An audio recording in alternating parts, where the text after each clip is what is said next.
आसपास रहने की मांग, खाना नहीं खा रहे थे। और दूसरी ओर सौरभ के दोस्त अक्षय ने बड़ा खुलासा किया। अक्षय ने बताया कि सौरभ ने मुस्कान से तलाक लेने की इच्छा रखी थी। वो पहले तलाक लेना चाहती थी और इतना ही नहीं, मुस्कान को अपनी बेटी से भी कोई लगाव नहीं था। जब पता लगा कि हत्या हो गई तो पता लगा ठीक है, लेकिन हत्या के बाद ये पता लगा 15 टुकड़े कर दिए उसके। हैवानियत वाला हाल है, हैवानियत से भी बड़ी हैवानियत है ये तो। क्या बचपन के बारे में कुछ जानते हो आप सौरभ का?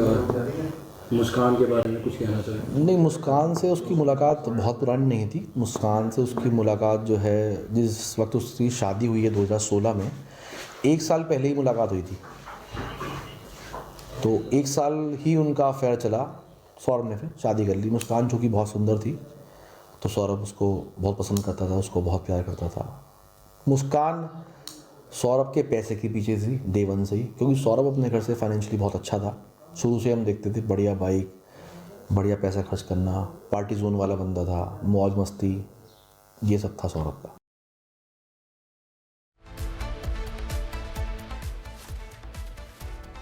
शिमला के जिस होटल में मुस्कान और साहिल रुके थे, होटल के कर्मचारियों ने कहा कि दोनों के चेहरे पर कोई शिकन नहीं थी। दोनों बिल्कुल बेखौफ नजर आ रहे थे।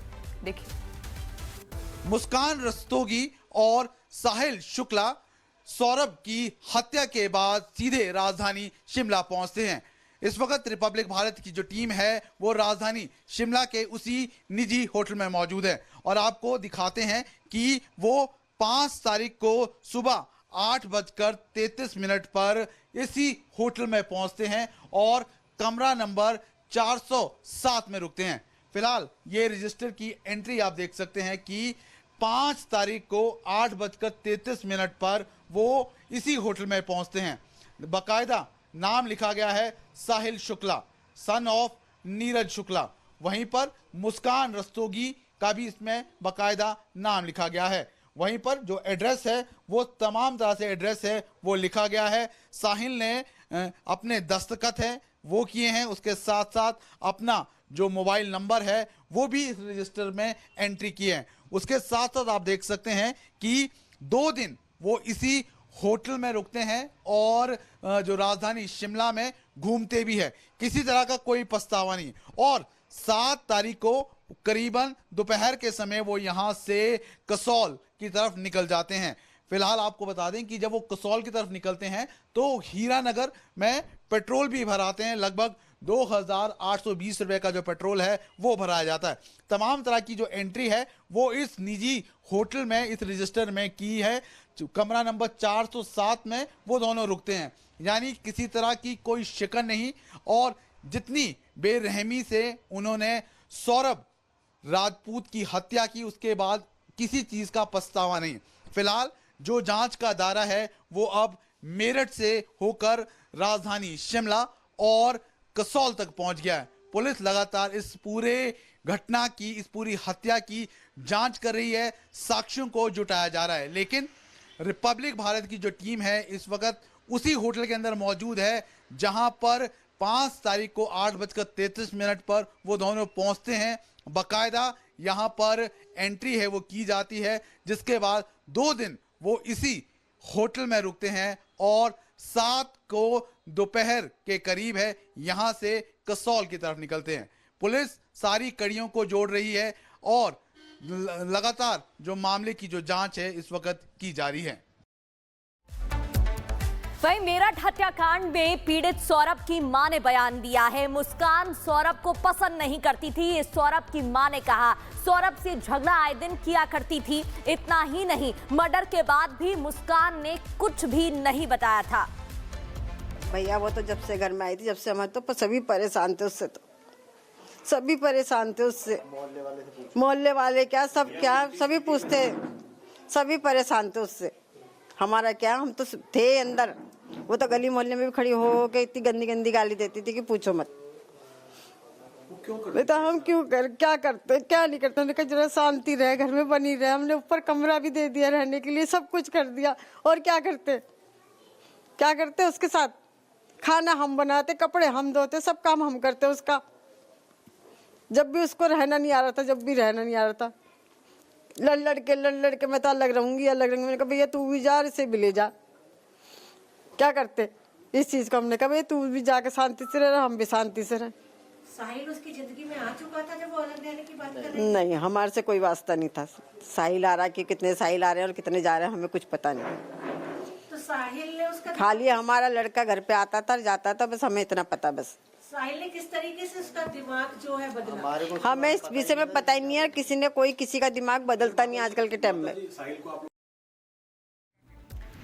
तो इस खबर पर हमारे सहयोगी साहिल और ऋतु हमारे साथ जुड़ गए हैं। ऋतु, आज आपने पुलिस अधिकारी से भी बातचीत की थी और उनका कहना था कि अब जो टीम है पुलिस की वो सिर्फ मेरठ ही नहीं बल्कि शिमला भी जाकर जांच पड़ताल में जुटेगी। इसके अलावा कसौल भी जाएगी, मनाली भी जाएगी।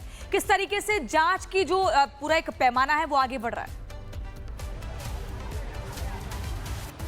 बिल्कुल प्रियंका, आपने बिल्कुल ठीक कहा है और ये जांच का पैमाना जो है वो शिमला तक आगे बढ़ चुका है, हिमाचल तक आगे बढ़ चुका है। यानी कि वो तमाम स्पॉट्स जहां हिमाचल में वो रुके थे साहिल और मुस्कान रस्तोगी, वहां पर अब लगातार जांच होगी। सबसे अहम कड़ी शिमला, कसौल, इसके अलावा मनाली हो जाते जहां पर वो होटल में रुके थे।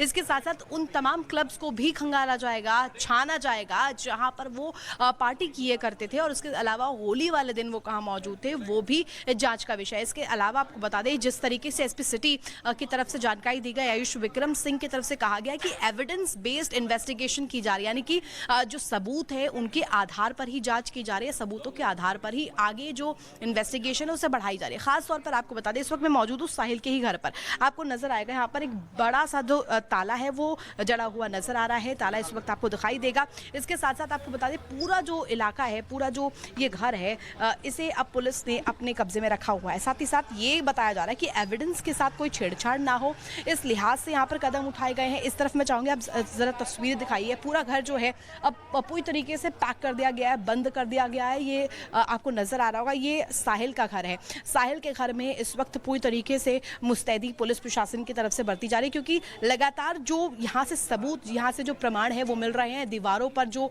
चीज़ें उकेरी गई हैं, जो साहिल के घर की दीवारें हैं वो बहुत कुछ उगल रही है, बहुत कुछ बयां कर रही है। किस तरीके से आप चित्रकारी साहिल ने की थी, शिव बिल्कुल ऋतु, और पुलिस फिलहाल यहाँ पर किसी को आने नहीं दे रही है क्योंकि इन्वेस्टिगेशन जारी है। साहिल भी हमारे साथ जुड़े हुए हैं। साहिल, जितने भी बयान तमाम सामने आ रहे हैं उससे एक बात तो साफ है कि मुस्कान सौरभ के साथ रहना नहीं चाहती थी लेकिन फिर भी रह रही थी। जी बिल्कुल, तमाम बातों को देखकर तो यही लग रहा है कि मुस्कान सौरभ के साथ ज़बरदस्ती अपने रिलेशन को आगे बढ़ा रही थी क्योंकि हमने अभी कुछ ही देर पहले सौरभ के परिवार से बातचीत करी, सौरभ की मदर से बातचीत करी, तो उनका यही कहना था कि जब से उनकी शादी हुई थी तब से सौरभ के साथ जो झगड़ना शुरू कर देती थी और छोटी छोटी बात को लेकर झगड़ती थी और अब घर छोड़ के चली जाती थी। तो इससे बात कहीं ना कहीं ये बात जाहिर होती है कि सौरभ और मुस्कान के बीच शुरुआत से ही झगड़ा चल रहा था, लेकिन किस तरीके से इनका शादीशुदा रिलेशन चल रहा था वो बात देखने वाली बात है। लेकिन जैसे ही जो आरोपी था, आरोपी की जब एंट्री होती है साहिल, तो कहीं ना कहीं इनके बीच में जो है आपसी मतभेद शुरू हो जाता है और आखिर में आके साहिल और मुस्कान सौरभ को जान से मारने की जो सोची समझी साजिश है उसको बनाते, प्लानिंग करते हैं और सही समय आने के बाद सौरभ को जो उसी के घर में मौत के घाट उतार देते हैं।